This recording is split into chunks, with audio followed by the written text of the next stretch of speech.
Bonjour à tous, très heureux de vous retrouver également. Oui, Perrin, oui, tout à fait, bravo. Je teste un nouveau format, plus court, plus ramassé, hein. J'ai fait des vidéos assez ramassées, on peut dire, mais là, ça sera vraiment ramassé. Un peu à l'instar de mes hors-séries. Mon hors-série sur les commandos de femmes. Vous voyez, observation.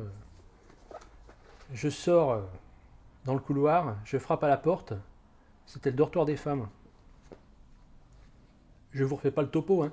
Une vidéo qui a été très peu vue, mais c'est normal, hein. Alors il faut savoir, pour ceux qui auraient peur de cliquer dessus, qu'il n'y a rien d'explicite, hein. C'est vraiment des mises en garde que je fais, très utiles. C'est vrai que ça fait peur, mais on peut regarder la vidéo sans problème. C'est quand même expurgé, quoi. On n'a pas tout le détail de la bretelle qui pète. Pouah. Et oui, je dérive sur un faisceau. Perrin. Arrêtez. Arrêtez. On va pas refaire le topo. Ça, c'est un hors-série Emmaüs. Donc ça n'a rien à voir. Donc Emmaüs, j'ai trouvé pas mal de livres. Et alors j'ai trouvé des vinyles. Et alors ça va être assez drôle. Vous vous souvenez, j'ai montré, trouvé à la brocante, ce premier album de François Béranger, que j'avais beaucoup aimé. Et pas seulement à cause du perroquet, hein. Regardez la chanson Brésil, au pluriel, comme c'est beau. C'est de la bossa neuve. Et aussi Une ville, il y a 10 ans, à la goutte d'or de Bruant, Le téléphone, Tranche de vie. Franchement, super songwriting, super voix, super arrangements. Donc je me suis dit, qu'est-ce que nous réserve cet artiste? Donc je ne peux pas montrer le gatefold, vous voyez, je suis coincé dans le canapé. C'est vraiment dommage. Il y avait une fille avec des couettes. Mais pour ça, je vous renvoie à mes vidéos sur les commandos de femmes. Attention aux âmes sensibles, hein. Donc François Béranger, vous l'avez compris. Est-ce que j'en ai trouvé à Emmaüs? Oui, ne spoilons pas. Mais effectivement. Il faut savoir qu'à Emmaüs, en ce moment, ils vendent des full sets. Donc ça, je vous le dis, si ça vous intéresse, vous allez avoir des full sets. Vous y allez. Parce que vraiment, moi, je me suis régalé. Je me suis régalé avec Béranger. Donc j'ai trouvé celui-là, François Béranger d'Acapo.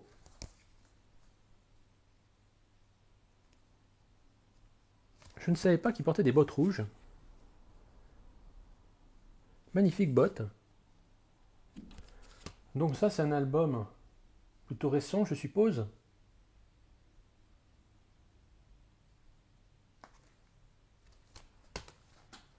Moi, je me dis, ça c'est cool. Et je trouve celui-là aussi, Le Monde bouge. Avec Jean-Pierre Alarcène. On m'a dit, prends les albums avec Jean-Pierre Alarcène. Donc je m'exécute.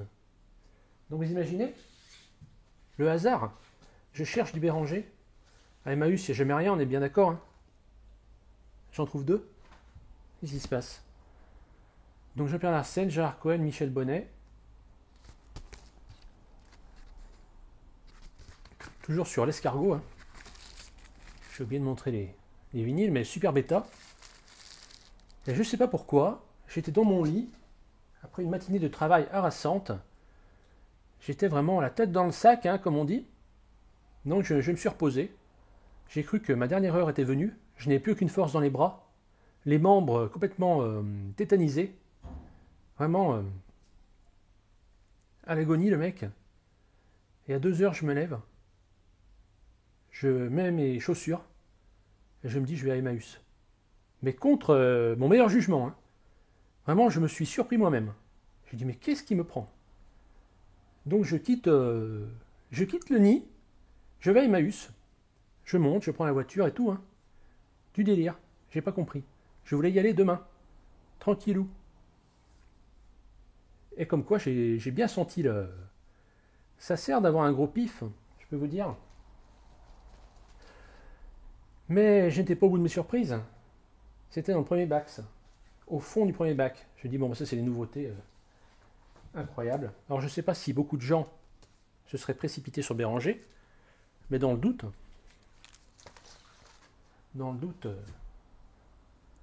on va dire que j'ai eu du bol. Parce que demain, je pense pas que, voyant le nombre de gens intéressés par les vinyles et le peu de choses intéressantes, la probabilité que les disques... Oui, attendez, parce que oui, mais je parle de proba. Oui. Perrin n'a pas fait ses probas. Mais je veux dire, il y avait des risques que demain, je sois rentré broucouille, comme on dit dans le bouchonnois. Mais c'était pas fini. Dans le dernier bac, on était vraiment sur une mine d'or, sur un full set. Donc participe présent. Et en super bêta, hein. Ce qui ne gâche rien. Hein.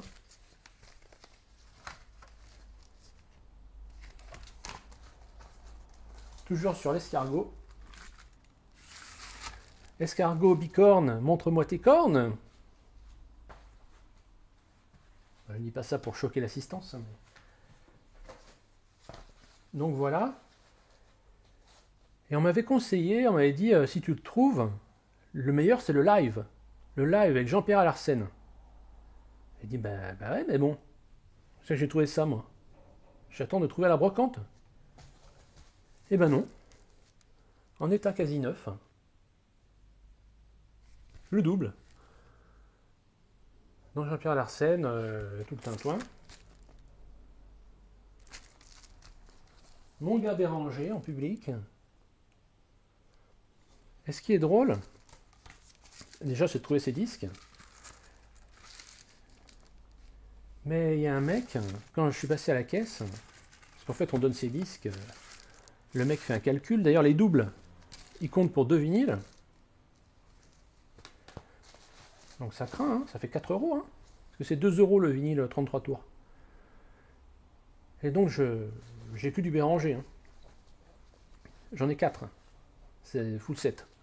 J'ai dit c'est du full set. Et il y a le mec à côté qui était dans un état, j'avais pas trop confiance. Hein. Ça sentait un peu le mauvais vin, sans vouloir juger, hein. Porte pas de jugement. Hein. Voilà. On aurait pu lui compter les dents, je pense, sur les doigts d'une main. Et il dit ouais, Béranger. Oula, j'ai dit aïe aïe aïe. Parce que vous savez, le coup de stress, quand vous trouvez des disques qui vous plaisent comme ça, du Béranger en super bêta, vous dites, si un mec qui intervient dans le game, c'est toujours flippant. Parce que vous avez envie de vous carapater de vos disques. Les ramener à la maison, c'est un petit peu le côté mesquin du collectionneur, hein, ça faut bien le dire. Non, mais pas moi, mais le collectionneur en général.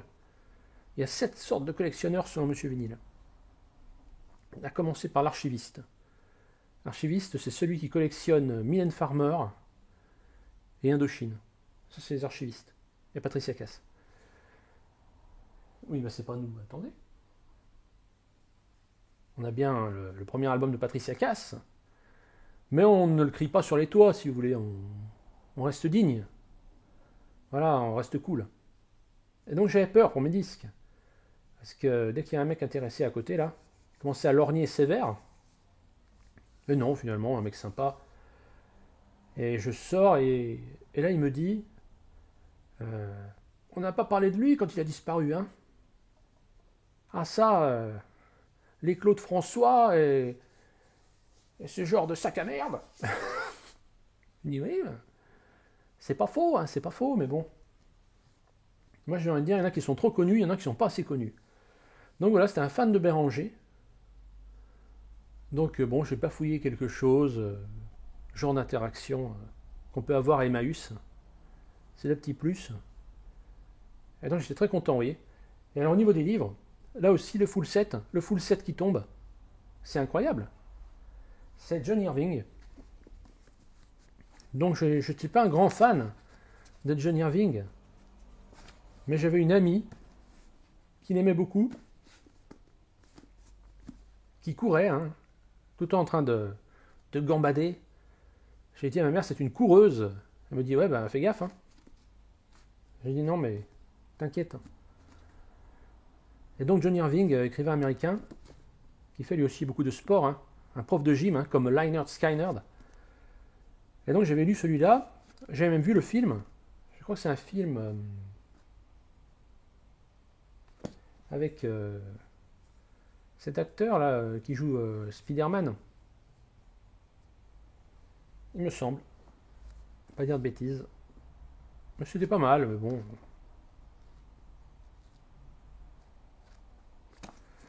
Le livre, j'avais bataillé pour aller au bout. Mais bon. Là, j'ai trouvé le full set. Hein. Donc j'ai Un enfant de la balle. Ils sont énormes en plus. Hein. Ça va me coûter de lire ça. L'hôtel New Hampshire. Donc là-dessus, je l'avais lu quand j'allais à la médiathèque. Une période bizarre de ma vie où j'allais à la médiathèque. Et donc là-dessus, il y a un mec, ça se passe dans un hôtel. C'est des jeunes qui font la fiesta tous les soirs. Il y en a un qui est déguisé en ours, qui a une peau d'ours. C'était quand même intriguant. Hein. J'ai quand même un bon souvenir de ce bouquin.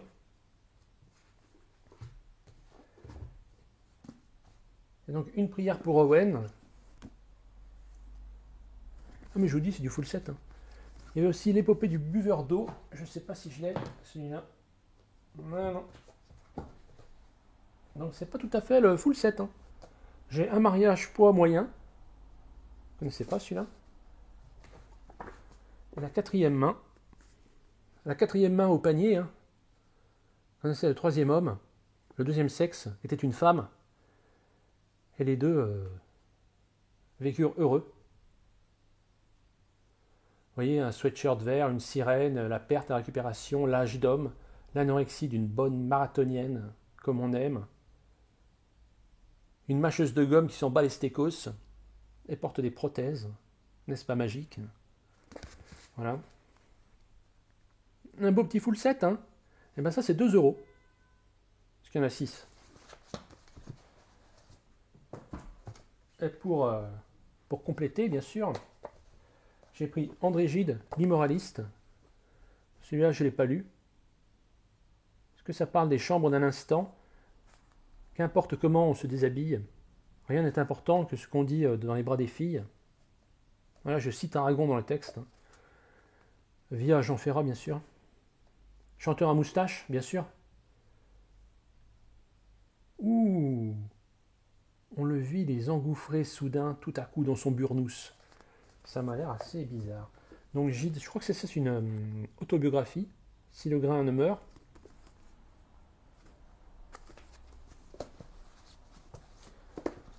Mais bon, ça, j'appelle pas ça un full set. Hein. Faut pas abuser des termes techniques. Je trouvais un Kundera. J'avais lu L'insoutenable légèreté de l'être. C'est vachement bien. Une sorte d'écrivain de l'Est. 800 pages de trop, dans un Max Gallo, 15 chapitres pourris, dans un Marc Lévy, une phrase qu'on ne comprend pas, dans un Kundera, putain, je suis bien dans tes bras.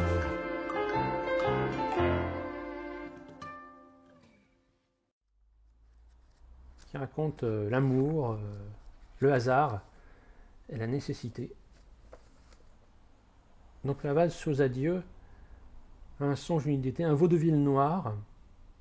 Dans une ville d'eau au charme suranné, 8 personnages s'étreignent au gré d'une valse qui va s'accélérant. Une gynéco, une infirmière. Oui, enfin. Là, on chipote. Hein. Nana dans le monde de la santé, attention. Hein. Elles sont rouées. Sur les sites de rencontres, il y a beaucoup d'infirmières. Faire très attention. Vous allez me dire, on ne risque rien, puisque dès qu'on met notre photo, surtout celle de Perrin, déjà, ça calme les ardeurs de ces dames. Hein. Oui, il y a déjà moins d'impétrants, je peux vous dire. Hein. Pourquoi, je ne sais pas, mais parce qu'on manque de vitamine D. Ça, l'infirmière m'avait dit, vous manquez de vitamine D. Je dis, est-ce que c'est pas plutôt que vous préférez les artisans? Non, mais dites les choses. Mettez, jouons cartes sur table, hein. Tim O'Brien, Matou amoureux, histoire de chat. Un chat obsédé qui tripote ses étudiantes et garde un registre de ses conquêtes, réelles ou imaginaires, le poil brillant, l'œil vif. Et aussi J.P. Donlevy, les béatitudes bestiales de Balthazar B. Alors ça c'est du lourd. Hein. Ça ne se lit pas comme ça. Hein. C'est un sacré pavé. Hein. Sacré pavé de rumsteak. Mais moi j'aime bien. Hein. Ça c'est l'auteur du célèbre Homme de gingembre, Gingerbread Man. L'alcool et le sexe l'entraînent. Il a une épouse méchante et la vie passe au fil des années perdues. Jusqu'au jour où il ne reste que solitude et profonde tristesse. Excellent. J'adore lire. Ça met vraiment. Ça nous met encore plus dans la mouise. Oui. Donc vous voyez, Emmaüs, faut le sentir. Hein, faut. C'est pour ça que je vais régulièrement pour sentir l'atmosphère. Et c'est vrai que là c'est dingue. Hein, d'avoir trouvé du Béranger alors que j'en cherchais. Car qui peut se targuer de trouver les choses qu'il cherche? Même à Den Bosch, ça ne se voit pas. Hein. Vous pouvez bien aller à Bois-le-Duc. C'est rare que vous trouviez ce que vous cherchiez. Ce que vous cherchez vraiment, quoi. On vous donne toujours des succès d'année. Arrêtez. Parlez correctement, bon sang. Oui. Alors, voilà, c'était une petite vidéo, mais qui n'est pas si petite. Donc ce n'est pas un nouveau format. C'était annoncé par erreur. C'est un format classique. Mais c'est ce que les abonnés aiment. Je crois qu'il y a beaucoup d'abonnés qui me disent « J'adore les formats classiques sur cette chaîne. » On sait toujours... c'est toujours bien entendu, il y a toujours une bonne ambiance, on a toujours bien rigolé. Voilà, il manquait plus qu'un flipper. Mais j'adore ton papier peint, il m'avait dit. J'ai dit « Qu'est-ce qui se passe? Si c'est pour se moquer, ça va être dehors. Hein » Et Perrin, il dit « Mais la porte, elle est là-bas. » Il dit « Ça, c'est pas la porte, ça, c'est la verrière. C'est la verrière où on faisait passer les bestiaux. Parce qu'il y a des bêtes à cornes, hein, qui, oui, dans le lit, oui. Bah, écoutez, cette odeur caractéristique des petits matins, comme le chantait Nicolas Perrac, bien sûr. Donc merci à tous. Ne croyez pas, on va revenir... Là, c'était complètement imprévu. Mais je voulais... Parce que moi, je biche. Mais oui, je biche. Je voulais le dire. Quand on trouve des choses, quand on se surprend soi-même, quand on se fait surprendre, on se fait cueillir. Vous vous rendez compte? Sortez de la voiture, on fait cueillir. Eh ben dis donc, c'est quand même autre chose. C'est quand même autre chose que d'être venu pour rien. Hein. Voilà, alors après j'avais un doute. J'ai regardé les vestes, je me suis dit, est-ce que ça fait pas un peu Inspecteur Gadget, ma veste blanche là, ça fait un peu Teletubbies. Et ça c'est pas charismatique hein, au niveau pour les dames, je veux dire. Parce qu'elle veut dire, ouais mais les choupis ressemblent à un Teletubbies. Mais c'est pas ça qui va... Ça vous annonce à rien ça. Ça c'est la Kika Coco. Oui, il faut cultiver son charisme. Il faut être un bonhomme. Alors moi j'essaie d'être un bonhomme, mais je ne vais pas aller à la salle. Parce que le kiné m'avait dit ça sert à rien de faire de la gym. Si vous n'aimez pas ça, n'en faites pas. Et c'est ce que je dis. Il y a des gens, à mes détracteurs par exemple, je leur dis mais si vous ne voulez pas regarder mes vidéos, ne les regardez pas. Si vous ne voulez pas commenter, vous ne commentez pas. C'est simple. Et d'ailleurs c'est ce qu'ils font. Hein. Non mais... Le culot, quoi. Oui, mais ils attendent que je le dise. Oui. Chacun se croit plus malin. Chacun n'attend pas les consignes. Et après, on fait la corde à sauter, alors que c'était foot. Oui, c'était football. C'était sport d'équipe. Parce qu'on est là pour développer le collectif. Et moi, j'avais essayé. Hein. J'étais sorti dans le couloir. Je frappe à la porte. Il me dit, mais oh, mais ça, c'est les douches des filles. Hein. Je dis alors, je suis pas là pour installer des caméras, les gars. Je suis là pour voir ce qui se passe, moi. Et j'ai craqué son... claqué l'élastique, là. J'ai dit, mais vous avez quel âge? Vous êtes vraiment des gamins? Vous avez que ça à faire? Attendez, mais... Oh, moi j'estime, j'ai une certaine bouteille. Je vais pas me laisser... Ouais. Moi c'est terminé, hein, les histoires de gymnase. Les gars qui savent pas se tenir au niveau des chaussettes. Je sais, c'est quand même pas compliqué d'avoir des chaussettes correctes. Mais oui, à minima. Attendez, ça peut arriver d'avoir des odeurs, parce que c'est vrai, on stresse tous. Hein. Moi, je vois les transports en commun, ça fout le stress. Donc moi, je peux comprendre. Hein. Le gars, il me dit, vraiment, candidement, je pue les pieds, je dis, ok, ça, mon gars, ça, je comprends tout à fait. C'est tout à fait dans la lignée de ce que j'attendais. Mais ça, je le comprends. Mais alors ça, mais je sais pas moi.